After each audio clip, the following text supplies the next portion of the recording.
Donald J. Trump, the disgraced ex-president of the United States, has been called many things. Now he has a new title. He is Fulton County, Georgia jail inmate P01135809. Never before in the nation's history has a president or former president of the United States been photographed as a criminal suspect.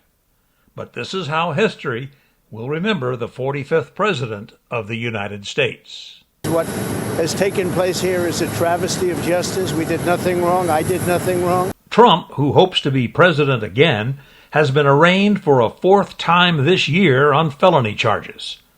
Trump faces 91 felony counts based on federal and state grand jury indictments. He's charged with 13 crimes in Georgia. His latest arraignment was in Atlanta, Georgia, on racketeering and other charges in a grand jury indictment that names 18 others. Some of them are so-called presidential advisors associated with the January 6th attempted insurrection. Trump's booking photo was a menacing, defiant pose. It reflects the attitude of millions of whites who worship him. It appears he rehearsed the look in a mirror before going to the jail. This is Trump's first official police mugshot in a long criminal career. Within hours, Trump was selling T-shirts, coffee mugs, and beer koozies featuring his mugshot. The merchandise had the line, "Never Surrender," adjacent to a photo of Trump surrendering to be booked on felony charges. It takes a certain kind of person with a certain level of intelligence to buy merchandise which says "Never Surrender" and features the mugshot of a man who has just surrendered to a county sheriff. Sadly, there are millions of Americans who fit that description. There are reports Trump raised over $4 million in the first 24 hours after the mugshot was released. Millions more are rolling in. Donald J. Trump has been a scamming criminal his entire life. He's like a bumbling mafia kingpin who specializes in fraud, tax evasion, and public corruption. He pulls it off most of the time. After Barack Obama served 2 terms as president, Trump saw white grievance politics as an opportunity to expand his flim-flam scams and hog the spotlight.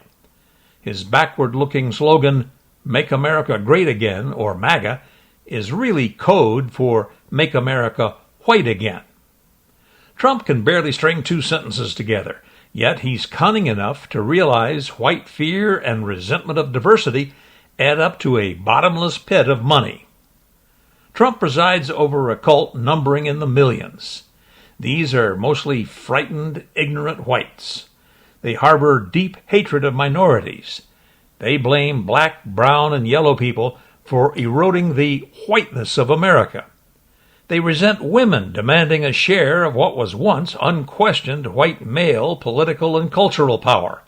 And they think the queer population should go back in the closet and not be seen or heard. For Trump, his cult is a limitless source of saps whose pockets are to be picked by playing on their fears. Which brings us to why Trump wouldn't mind being sent to jail for a little while. The elephant in the room is bigotry. Trump never tires of portraying himself as a victim, a white victim. His mostly white cult eats it up because they see themselves as victims too, victims of equality. They've discovered that democracy in the American Constitution means everyone is equal, and white men aren't more equal than others. This is unacceptable to them, so Trump and they are victims. They want to elect him president again, and they're happy to send him dollars by the millions. Being put in jail for a short time is a big money scamming opportunity. Jails are run by a city or county. Jail time is usually measured in days, not years like prison. Trump portrays himself as persecuted and on his way to legal crucifixion, imagery intended to scam donations from his supposedly religious base.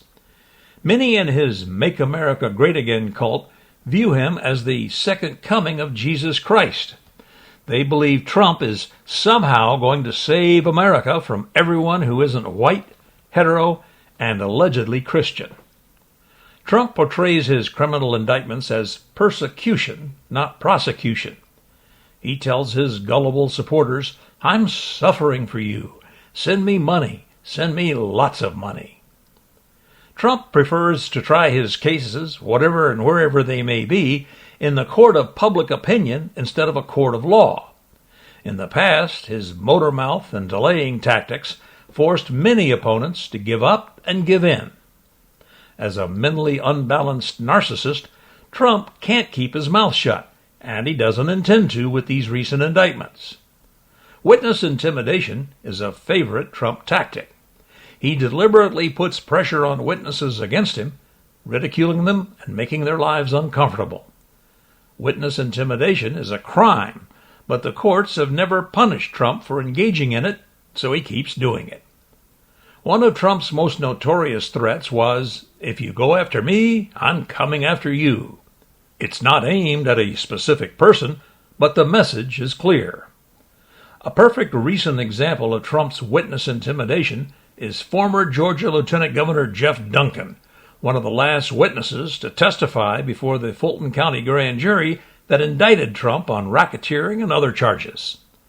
The morning Duncan was to appear before the grand jury, Trump posted an inflammatory social media message saying he shouldn't testify. That is clearly witness tampering. In that same social media post, Trump called Duncan a nasty disaster and a loser. Never Trump Republican Attorney George Conway tweeted a response saying, "This morning's first attempt at witness intimidation."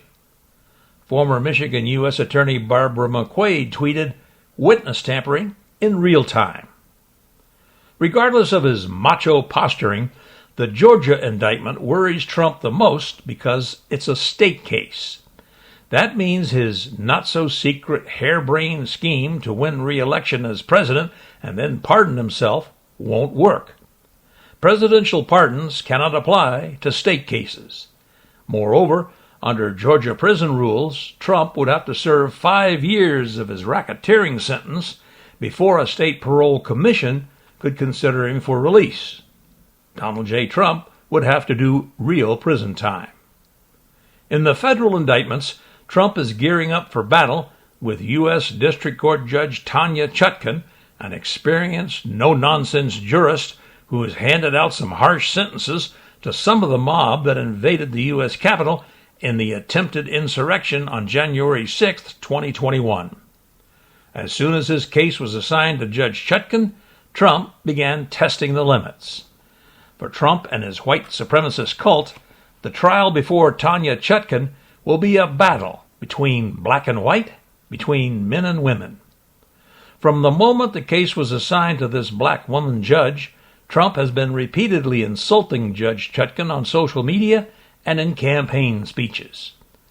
Chutkan will have to tread carefully because Trump is trying to set a trap for her to engage in judicial overreach, which could be grounds for a mistrial or appeal.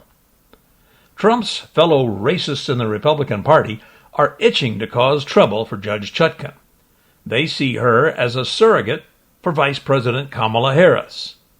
Vice President Harris is the real reason the white right fears President Biden's re-election. The president is entering his 80s, a decade of life when many people die. White supremacists are terrified at the thought of a black woman as president. Kamala Harris would be worse than Barack Obama. The racial component of Trump's legal dramas is not lost on him or his bigoted cult. 3 of the key legal figures are black. For Trump and his Trumpers, it's us against them.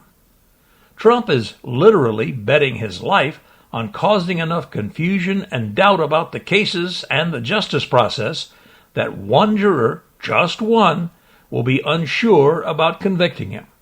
In the justice system, which requires a unanimous verdict, that's enough to have a hung jury, which for Trump means a new trial, and by his reckoning, that's a victory. History may record the irony of blacks and women battling to uphold American law and order against the Republican Party and its career criminal hero, Fulton County, Georgia jail inmate P.O. 1135809, also known as Donald J. Trump. The man the Republicans want in the White House is facing 91 felony charges in various courts.